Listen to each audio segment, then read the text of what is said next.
శ్రీ గురుభ్యో నమః. భీష్ముడు ధర్మరాజుకు చెప్పిన ప్రతిగ్రహ దోషమును తెలియజేయు వృషాదర్భి సప్తఋషుల కథ తెలుసుకుందాం. ఈ కథ మహాభారతంలోని అనుశాసనిక పర్వములోనిది. యుధిష్ఠిరుడు, పితామహ, మనుష్యులు బ్రాహ్మణులకు రకరకాల వస్తువులను దానం ఇస్తూ ఉంటారు. కానీ దాతలలో దానం పుచ్చుకున్న వారిలో ఏ విశేషం ఉంటుంది అని అడిగాడు. భీష్ముడు చెప్పాడు, యుధిష్ఠిర, బ్రాహ్మణుడు సజ్జనుల నుండి దుర్జనుల నుండి కూడా దానం తీసుకుంటాడు. కానీ సజ్జనుడి నుండి దానం తీసుకుంటే అతనికి తక్కువ దోషం కలుగుతుంది.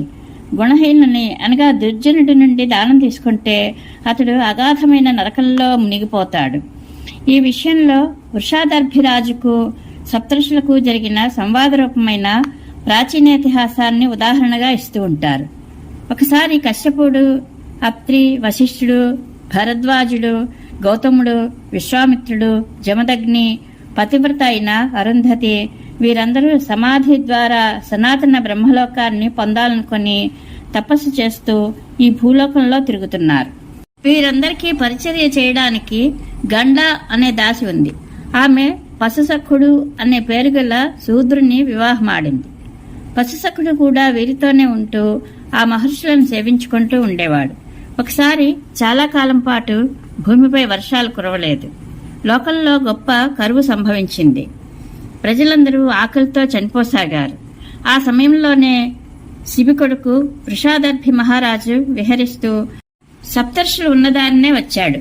వారు ఆహారం కోసం బాధపడడం చూసి రాజు, తపోధనులారా, మీరు దానం స్వీకరిస్తే అది మీ ఆకలి బాధను తీరుస్తుంది. అందువల్ల మీ ఈ దుర్బల శరీరాలు పుష్టిగా ఉంటాయి. కాబట్టి ప్రతిగ్రహం స్వీకరించండి. నా దగ్గర ఉన్న ధనంలో మీకు కావలసినంత అడగండి. నాకు బ్రాహ్మణులంటే చాలా ఇష్టం. మీరు అడిగితే నేను ఒక్కొక్కరికి 1000 కంచరగాడిదలు, గొప్ప బరువులు మోయగలిగిన తెల్లని రంగు గల బలిసి నిగనిగిలాడే 10,000 ఎద్దులు, తెల్లని రోమాలు గల కొత్తగా ఈనిన పుష్టిగా ఉన్న సాధువులైన అన్నే గోవులు, మంచి మంచి గ్రామాలు, ధాన్యం, రసాలు, యవలు, రత్నాలు, ఇంకా అనేక దుర్లభ వస్తువులు ఇయ్యగలను. కాబట్టి చెప్పండి, మీ శరీర దార్ఢ్యం కోసం ఏమి ఇవ్వను అని అడిగాడు. అది విని ఋషులు, మహారాజా, రాజు ఇచ్చిన దానం పైకి తేనెలా తీయగానే ఉంటుంది, కానీ పరిణామంలో అది విషతుల్యం అవుతుంది.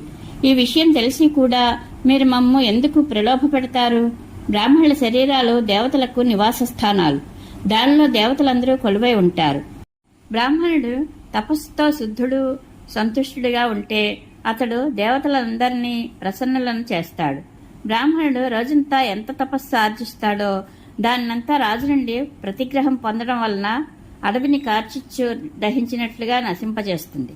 కాబట్టి ఈ దానంతో పాటుగా మీరు కుశలంగా ఉండండి.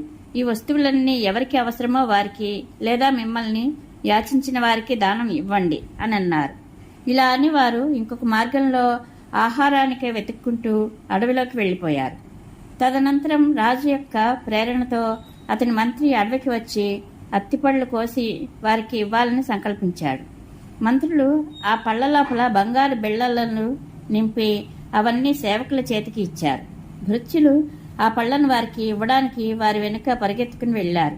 కానీ అత్రి మహర్షి ఆ పళ్ళు అన్నీ బరువుగా ఉండడం చూసి, ఈ పళ్ళు మేము తీసుకోవడానికి తగవు. మా బుద్ధి మందగించలేదు.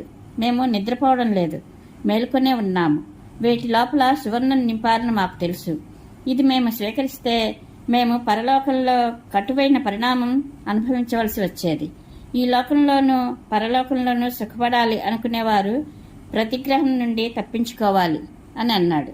వశిష్ఠుడు, ఒక నిష్కం అనగా బంగారు నాణ్యం దానం తీసుకోవడం వలన 1000 నిష్కాలు దానం తీసుకున్న దోషం తగులుతుంది. అటువంటి స్థితిలో చాలా నిష్కాలు గ్రహించిన వాడు ఘోరమైన పాపగతిని పొందవలసి ఉంటుంది అని అన్నాడు.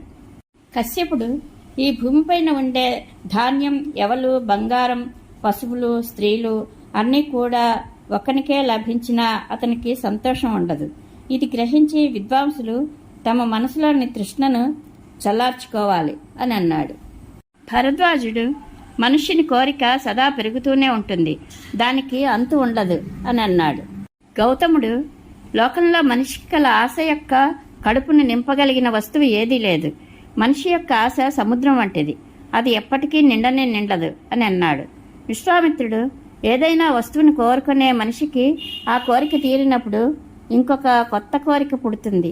ఈ రీతిగా తృష్ణ బాణంలాగా మనిషి మనసును గాయపరుస్తూనే ఉంటుంది అని అన్నాడు. జమదగ్ని ప్రతిగ్రహం తీసుకోకపోవడం వల్లనే బ్రాహ్మణుడు తన తపస్సును సురక్షితంగా ఉంచుకోగలుగుతాడు. తపస్సే బ్రాహ్మణునికి ధనం.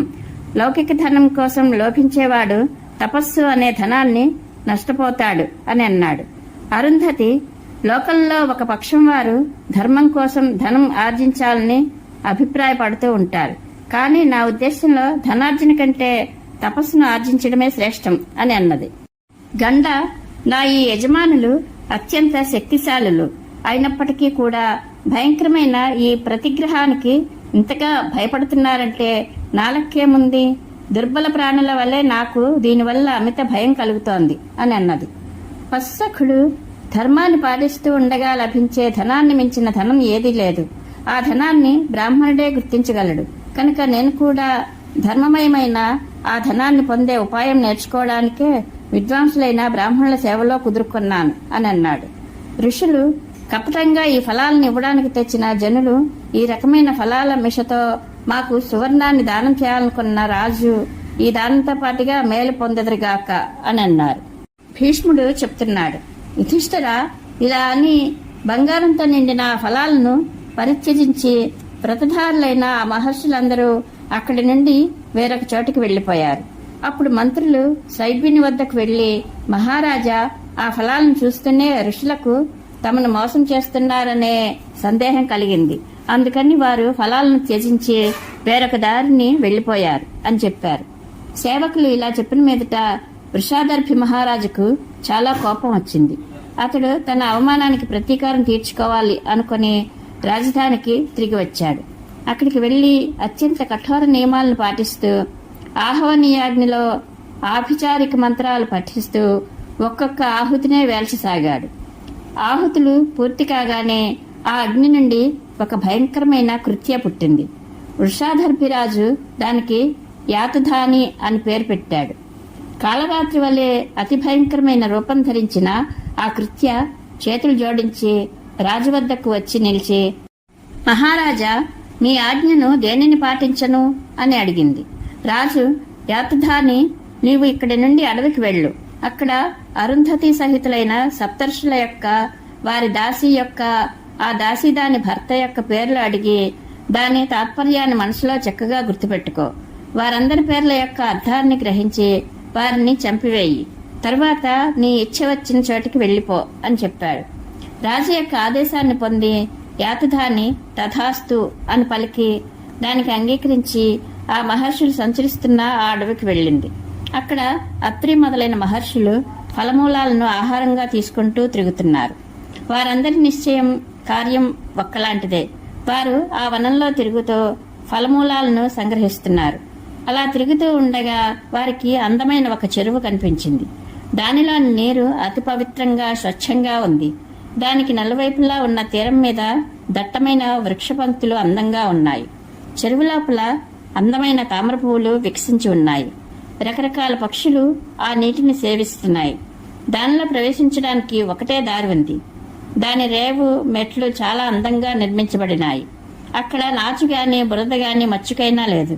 వృషాదర్భి మహారాజు పంపిన భయంకరాకృతి గల యాతుధాని ఆ చెరువును రక్షిస్తోంది. చెరువు చూసి కమలాలు కోసుకోవడానికి ఆ మహర్షులు పశుసఖునితో పాటుగా అక్కడికి వచ్చారు. చెరువు గట్టున భయంకర రూపం గల రాక్షసి నిలిచి ఉండడం చూసి వారు, నీవు ఎవరువు? ఎందుకు ఇక్కడ ఒంటరిగా నిలబడినావు? ఇక్కడ నీ రాకకు ప్రయోజనమేమిటి?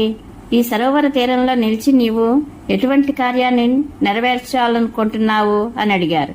యాతుధాని, తాపసులారా, నేను ఎవరినైతేనేమి, మీకు నా పరిచయం అడగవలసిన అవసరం లేదు. మీరు ఇంత మాత్రం తెలుసుకుంటే చాలు. నేను ఈ చెరువుకి కాపలా కాస్తూ ఉంటాను అని అన్నది. ఋషులు, భద్ర, మేమందరము ఆకలితో అలమటిస్తున్నాము. మా వద్ద తినడానికి ఏమీ లేదు. కాబట్టి నీవు అనుమతిస్తే మేమందరం కలిసి ఈ చెరువులోని కొన్ని తామర తూడులను తెంపుకుంటాం అని అన్నారు. యాతుధాని, ఋషులారా, ఒక షరతు మీద అయితే మీరు ఈ చెరువు నుండి కోరినట్లుగా మృణాలను తీసుకోగలుగుతారు. ఒక్కొక్కరిగా వచ్చి తమ పేరును చెప్పి తామరతూడుని తీసుకోండి. ఆలస్యం చేయవలసిన అవసరం లేదు అని అన్నది. భీష్ముడు చెప్తున్నాడు. దాని మాట విని అత్రి మహర్షికి అది కృత్య అనే రాక్షసని ఋషులైన తమ అందరినీ వధించాలనే కోరికతోనే ఇక్కడికి వచ్చిందని తెలిసింది. అయినా ఆకలితో కలిగిన వ్యాకులపాటు వలన అతడు కళ్యాణి కామాది శత్రువుల నుండి రక్షించేవానిని అరాత్రి అంటారు. అత్తు మృత్యువు నుండి కాపాడేవాడు అత్రి అని అనిపించుకుంటాడు. ఈ రకంగా అరాత్రి అయిన కారణంగా నేనే అత్రిని. జీవునకు ఏకమాత్రుడైన పరమాత్మ యొక్క జ్ఞానం కలిగినంత వరకు ఉండే అవస్థను రాత్రి అంటారు. ఆ అజ్ఞాన అవస్థ లేని కారణంగా కూడా నేను అరాత్రి అయిన అత్రిగా పిలువబడుతున్నాను. ప్రాణులందరికీ అజ్ఞాతంగా ఉన్నందువలన రాత్రి వంటి ఆ పరమాత్మ తత్వంలో నేను సదా జాగృతుడనై ఉంటాను. కాబట్టి అతడు నాకు అరాత్రి వంటి వాడు. ఈ వ్యుత్పత్తిని అనుసరించే నేను అరాత్రి, అత్రి, జ్ఞాని అనే పేరు ధరించాను. ఇదే నా పేరుకు తాత్పర్యం అని తెలుసుకో అని అన్నాడు.